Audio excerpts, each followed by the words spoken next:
କେବେ ଭାବିଛନ୍ତି ଜଣେ ସାଧାରଣ ଓକିଲ କେମିତି ମହାତ୍ମା ବା ମହାନ ଆତ୍ମା ଭଳି ଉପାଧି ପାଇପାରେ? ମୋହନଦାସ ଗାନ୍ଧୀଙ୍କ କାହାଣୀ ଠିକ୍ ସେମିତି ଏକ ଅବିଶ୍ୱସନୀୟ ଯାତ୍ରା। ଆଜି ଆମେ ସେହି କାହାଣୀ ଭିତରକୁ ଯିବା, ଦେଖିବା କେମିତି କିଛି କଠୋର ଅନୁଭୂତି ତାଙ୍କୁ ଗଢ଼ିଥିଲା ଆଉ ଇତିହାସର ମୋଡ଼ ବଦଳେଇ ଦେଇଥିଲା। କାହାଣୀର ଆରମ୍ଭରୁ ହିଁ ଆରମ୍ଭ କରିବା। ଆଚ୍ଛା, ତେବେ କାହାଣୀ ଆରମ୍ଭ ହେଉଛି ଜଣେ ଯୁବ ଓକିଲ ମୋହନଦାସ ଗାନ୍ଧୀଙ୍କଠାରୁ। ସେତେବେଳେ ସେ ବ୍ରିଟେନରୁ ପାଠ ପଢ଼ି ଫେରିଥାନ୍ତି ଆଉ ନିଜ କ୍ୟାରିୟର ଗଢ଼ିବା ପାଇଁ ସଂଘର୍ଷ କରୁଥାନ୍ତି। ତାଙ୍କ ଜୀବନର ଆରମ୍ଭ ଦେଖିଲେ ସବୁକିଛି ବେଶ୍ ସିଧାସଳଖ ଲାଗେ। 1859ରେ ପୋରବନ୍ଦରରେ ଜନ୍ମ, ତାପରେ ଆଇନ ପଢ଼ିବାକୁ ଇଂଲଣ୍ଡ ଗଲେ ଆଉ 1891ରେ ଭାରତ ଫେରି ରାଜକୋଟ ଆଉ ବମ୍ବେରେ ଓକିଲାତି ଆରମ୍ଭ କଲେ। କିନ୍ତୁ ସବୁକିଛି ବଦଳିଗଲା 1893ରେ। ଗୋଟିଏ କେସ୍ ପାଇଁ ତାଙ୍କୁ ଦକ୍ଷିଣ ଆଫ୍ରିକା ଯିବାକୁ ପଡ଼ିଲା ଆଉ ସେହି ଯାତ୍ରା ହିଁ ତାଙ୍କ ଜୀବନର ସବୁଠୁ ବଡ଼ ମୋଡ଼ ଥିଲା। ଦକ୍ଷିଣ ଆଫ୍ରିକା, ଏଇଠି ହିଁ ପ୍ରକୃତ ଗାନ୍ଧୀ ଗଢ଼ା ହୋଇଥିଲେ। ଏହା ଥିଲା ଏକ ଅଗ୍ନି ପରୀକ୍ଷା ଭଳି। ସେଠିକାର ଯେଉଁ ଭୟଙ୍କର ଜାତିଗତ ଭେଦଭାବର ସାମ୍ନା ସେ କଲେ, ସେଇଟା ହିଁ ଗୋଟେ ସାଧାରଣ ଓକିଲକୁ ଜଣେ ଅସାଧାରଣ ସଂଗ୍ରାମୀରେ ବଦଳାଇଦେଲା। ଆଚ୍ଛା, ପରିସ୍ଥିତିଟା କେମିତି ଥିଲା ଟିକେ ଭାବନ୍ତୁ। ଭାରତୀୟମାନଙ୍କୁ ଭୋଟ ଦେବାର ଅଧିକାର ନଥିଲା। ତାଙ୍କୁ ଅଲଗା ଅସ୍ୱାସ୍ଥ୍ୟକର ଜାଗାରେ ରହିବାକୁ ବାଧ୍ୟ କରାଯାଉଥିଲା। ରାତି 9ଟା ପରେ ଘରୁ ବାହାରିବା ମନା। ଏପରିକି ରାସ୍ତାର ଫୁଟପାଥରେ ଚାଲିବା ବି ମନା ଥିଲା। ଟ୍ରେନ୍ର ଭଲ କମ୍ପାର୍ଟମେଣ୍ଟରେ ବସିପାରିବେନି। ଆଉ ସବୁଠୁ ବଡ଼ କଥା, ସମସ୍ତଙ୍କୁ ଅପମାନ କରି କୁଲି ବୋଲି ଡକାଯାଉଥିଲା। ଏହା କେବଳ ନିୟମ ନଥିଲା, ଏହା ଥିଲା ପ୍ରତିଦିନର ଅପମାନ। ଆଉ ତାପରେ ଘଟିଲା ସେହି ଘଟଣା ଯାହା ସବୁକିଛି ବଦଳାଇ ଦେଲା। ତାଙ୍କ ପାଖରେ ଫାଷ୍ଟ କ୍ଲାସର ବୈଧ ଟିକେଟ୍ ଥିଲା, କିନ୍ତୁ କେବଳ ସେ ଜଣେ ଭାରତୀୟ ହୋଇଥିବାରୁ ତାଙ୍କୁ ଟ୍ରେନ୍ରୁ ଠେଲି ବାହାର କରିଦିଆଗଲା। ସେହି ଶୀତ ରାତିରେ ପ୍ଲାଟଫର୍ମରେ ବସି ଗାନ୍ଧୀ ସ୍ଥିର କଲେ, ଏଇ ଯେଉଁ ବ୍ୟକ୍ତିଗତ ଅପମାନ ତାଙ୍କୁ ମିଳିଲା, ତାକୁ ସେ ପୁରା ସମାଜ ପାଇଁ ଏକ ଲଢ଼ାଇରେ ପରିଣତ କରିବେ। ସେହି ସଂକଳ୍ପରୁ ହିଁ ଜନ୍ମ ନେଲା ସତ୍ୟାଗ୍ରହ। ଏହାର ଅର୍ଥ ହେଉଛି ସତ୍ୟର ଶକ୍ତି। ଦେଖନ୍ତୁ, ଏହା ଦୁର୍ବଳ ଲୋକଙ୍କର ଅସ୍ତ୍ର ନଥିଲା, ବରଂ ଏହା ଥିଲା ସତ୍ୟ ଆଉ ଶାନ୍ତିର ଶକ୍ତିକୁ ନେଇ ଏକ ଅହିଂସା ଲଢ଼େଇ। ଏହାର ଉଦ୍ଦେଶ୍ୟ ଥିଲା ବିନା ରକ୍ତପାତରେ ଅନ୍ୟାୟ କରୁଥିବା ଲୋକର ବିବେକକୁ ଜାଗ୍ରତ କରିବା।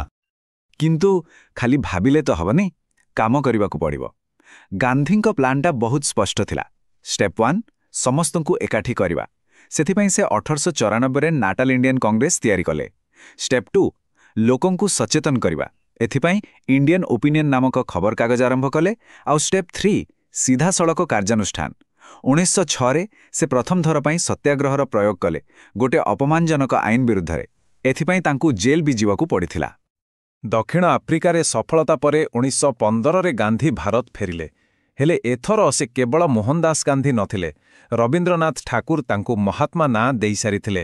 ଏବେ ସମୟ ଥିଲା ନିଜ ମାଟିରେ ସତ୍ୟାଗ୍ରହକୁ ପରୀକ୍ଷା କରିବାର। ଆଉ ପ୍ରଥମ ପରୀକ୍ଷା ହେଲା ବିହାରର ଚମ୍ପାରଣରେ। ସମସ୍ୟାଟା କ'ଣ ଥିଲା? ସେଠି ଚାଷୀମାନଙ୍କୁ ତାଙ୍କ ଜମିର ଏକ ନିର୍ଦ୍ଦିଷ୍ଟ ଅଂଶରେ ନୀଳ ଚାଷ କରିବାକୁ ବାଧ୍ୟ କରାଯାଉଥିଲା, ଯାହାକୁ ତିନିକାଠିଆ ପ୍ରଥା କୁହାଯାଉଥିଲା। ଆଉ ତାପରେ ସେଇ ଫସଲକୁ ଖୁବ୍ କମ୍ ଦାମରେ ବିକିବାକୁ ପଡ଼ୁଥିଲା। ଏହା ସିଧାସଳଖ ଶୋଷଣ ଥିଲା। ତେବେ ଫଳ କ'ଣ ହେଲା?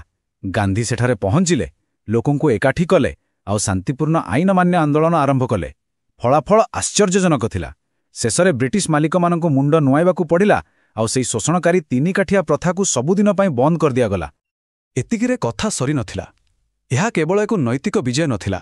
ଯେଉଁ ବ୍ରିଟିଶ ଜମି ମାଲିକମାନେ ବେଆଇନ ଭାବରେ ଚାଷୀଙ୍କଠାରୁ ପଇସା ନେଇଥିଲେ, ସେମାନଙ୍କୁ ତାର 25% ଫେରସ୍ତ କରିବାକୁ ପଡ଼ିଲା। ହଁ, 100% ନୁହେଁ, କିନ୍ତୁ ଏହା ପ୍ରଥମ ଥର ପାଇଁ ପ୍ରମାଣ କଲା ଯେ ଅନ୍ୟାୟ ବିରୁଦ୍ଧରେ ଲଢ଼ିଲେ ନ୍ୟାୟ ମିଳିପାରେ। ଚମ୍ପାରଣର ସଫଳତା ପରେ ପରବର୍ତ୍ତୀ ଆହ୍ୱାନ ଥିଲା ଗୁଜରାଟର ଖେଡ଼ାରେ। ଏଠି କିନ୍ତୁ ସମସ୍ୟାଟା ଟିକେ ଅଲଗା ଥିଲା। ମରୁଡ଼ି ଯୋଗୁଁ ଚାଷୀଙ୍କ ଫସଲ ପୁରା ନଷ୍ଟ ହୋଇଯାଇଥିଲା। ହେଲେ ସରକାର ଜିଦ୍ ଧରି ବସିଥିଲେ ଯେ ତାଙ୍କୁ ପୁରା ଟିକସ ଦେବାକୁ ପଡ଼ିବ। ଆଉ ପୁଣି ଥରେ ସେହି ସମାନ ଅସ୍ତ୍ର, ସତ୍ୟାଗ୍ରହ। ଗାନ୍ଧୀଙ୍କ ଡାକରାରେ ଚାଷୀମାନେ ଟିକସ ଦେବାକୁ ମନା କରିଦେଲେ। ଶେଷରେ ସରକାରକୁ ନଇବାକୁ ପଡ଼ିଲା। ସେମାନେ ରାଜି ହେଲେ ଯେ କେବଳ ଯେଉଁମାନଙ୍କର ଦେବାର ସାମର୍ଥ୍ୟ ଅଛି ସେମାନେ ହିଁ ଟିକସ ଦେବେ। ଆଉ ଏକ ବିଜୟ। ଚାଷୀଙ୍କ ପରେ ଏବେ ପାଳିଥିଲା ମିଲ୍ ଶ୍ରମିକଙ୍କର। ଅହମ୍ମଦାବାଦରେ ସେତେବେଳେ ଜିନିଷପତ୍ରରେ ଦାମ ବହୁତ ବଢ଼ିଯାଇଥିଲା। ତେଣୁ ଶ୍ରମିକମାନେ 35% ଦରମା ବଢ଼ାଇବାକୁ ଦାବି କରୁଥିଲେ, କିନ୍ତୁ ମିଲ୍ ମାଲିକମାନେ ମାତ୍ର 20% ଦେବାକୁ ରାଜି ଥିଲେ। ଯେତେବେଳେ ଦେଖାଗଲା ଯେ ଶ୍ରମିକମାନଙ୍କର ମନୋବଳ ଭାଙ୍ଗିଯାଉଛି, ସେତେବେଳେ ଗାନ୍ଧୀ ଏକ ବଡ଼ ପଦକ୍ଷେପ ନେଲେ। ସେ ନିଜେ ଆମରଣ ଅନଶନରେ ବସିଲେ। ଏହା ଥିଲା ଶ୍ରମିକଙ୍କ ସମର୍ଥନରେ ତାଙ୍କର ବ୍ୟକ୍ତିଗତ ବଳିଦାନ। ଆଉ ଏହି ଗୋଟିଏ ପଦକ୍ଷେପ ପୁରା ଖେଳକୁ ବଦଳାଇ ଦେଲା। ଫଳ କ'ଣ ହେଲା? ଗାନ୍ଧୀଙ୍କ ଅନଶନର ଚାପ ଏତେ ଥିଲା ଯେ ମିଲ୍ ମାଲିକମାନଙ୍କୁ ଶେଷରେ ମାନିବାକୁ ପଡ଼ିଲା।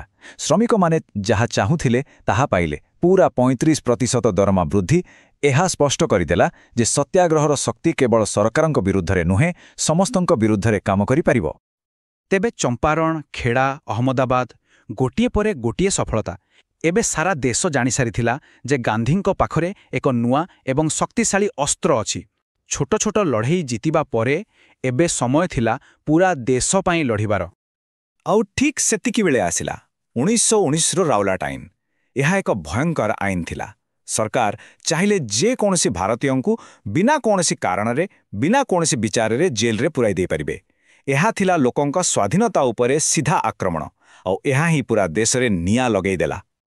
ଏହି ଆଇନ ବିରୋଧରେ ସାରା ଦେଶରେ ପ୍ରତିବାଦ ଆରମ୍ଭ ହେଲା। କିନ୍ତୁ ଏହି ପ୍ରତିବାଦର ପରିଣତି ଏତେ ଭୟଙ୍କର ହେବ ବୋଲି କେହି କେବେ ଭାବିନଥିଲେ। ଏକ ଏମିତି ଘଟଣା ଘଟିଲା ଯାହା ସାରା ଦୁନିଆକୁ ଦୋହଲାଇଦେଲା ଆଉ ଭାରତୀୟ ସଂଗ୍ରାମର ଦିଗ ବଦଳାଇଦେଲା। କଥା ହେଉଛି ଜାଲିଆନାୱାଲା ବାଗର। ବ୍ରିଟିଶ ଜେନେରାଲ ଡାୟର ସେଠାରେ ଶାନ୍ତିପୂର୍ଣ୍ଣ ଭାବେ ଏକାଠି ହୋଇଥିବା ହଜାର ହଜାର ନିରୀହ ଲୋକଙ୍କ ଉପରକୁ ବିନା କୌଣସି ଚେତାବଣୀରେ ଗୁଳି ଚଳାଇବା ପାଇଁ ଆଦେଶ ଦେଇଥିଲେ, ଚାରିପଟରୁ ଘେରି ବାହାରକୁ ଯିବାର ରାସ୍ତା ବନ୍ଦ କରି। ଆଉ ଯେତେବେଳେ ମୃତ୍ୟୁ ସଂଖ୍ୟାର ହିସାବ ଆସିଲା, ସତ୍ୟଟା ଆହୁରି ସ୍ପଷ୍ଟ ହୋଇଗଲା। ବ୍ରିଟିଶ ସରକାର କହିଲେ ମାତ୍ର 379 ଜଣ ମରିଛନ୍ତି, କିନ୍ତୁ ଗାନ୍ଧୀଙ୍କ ନିଜ ତଦନ୍ତରୁ ଜଣାପଡ଼ିଲା ଯେ ପ୍ରକୃତରେ 1200ରୁ ଅଧିକ ଲୋକ ମରିଥିଲେ ଆଉ 3600ରୁ ଅଧିକ ଆହତ ହୋଇଥିଲେ। ସଂଖ୍ୟାରେ ଏତେ ଫରକ ସତକୁ ଲୁଚାଇବାର ଏକ ସ୍ପଷ୍ଟ ଚେଷ୍ଟା। ଏହି ନରସଂହାର ପରେ ପୂରା ଦେଶ ସ୍ତବ୍ଧ ହୋଇଗଲା। ରବୀନ୍ଦ୍ରନାଥ ଠାକୁର ପ୍ରତିବାଦରେ ନିଜର ନାଇଟହୁଡ୍ ଉପାଧି ଫେରାଇଦେଲେ। ଗାନ୍ଧୀ ମଧ୍ୟ ତାଙ୍କୁ ମିଳିଥିବା କାଇଜର-ଇ-ହିନ୍ଦ ପଦକ ଫେରାଇଦେଲେ। ସେ ସ୍ପଷ୍ଟ କରିଦେଲେ ଯେ ଏହି ପୈଶାଚିକ ସରକାର ସହ କୌଣସି ସମ୍ପର୍କ ରଖିବା ପାପ। ଆଉ ଏଇଠି ହିଁ ଆରମ୍ଭ ହେଲା ଅସହଯୋଗ ଆନ୍ଦୋଳନର ପ୍ରକୃତ କାହାଣୀ।